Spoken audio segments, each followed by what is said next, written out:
la maison familiale à l'âge de 6 ans. Il n'avait plus envie d'être à la maison parce que son père est décédé et puis il a décidé de partir. Alors, ce qu'il a fait, c'est qu'il est allé à la gare de train près de chez lui, sauté sur le train puis il s'est rendu jusqu'ici, jusqu'à Guwahati. Il s'est installé sur le bord des voies ferrées, sur la plateforme, pour dormir là, puis il devait quêter pour avoir de la nourriture. Puis ses amis, fumaient, buvaient, faisaient de la drogue, puis ça l'a intrigué, puis éventuellement, il voulait connaître la même expérience. Puis en vieillissant, il est tombé dans des drogues plus dures, comme du crack, par exemple. Une des drogues, en fait, que Samir a consommée, en fait, c'est qu'il a respiré de la colle.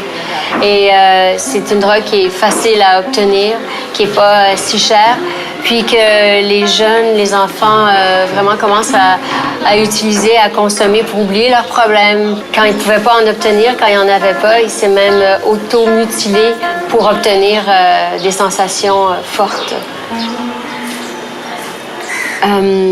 Samir porte une prothèse au pied parce qu'un jour, en fait, il était très intoxiqué et il a décidé de traverser les rails, mais il y a un train qui est arrivé et qui a emporté son pied.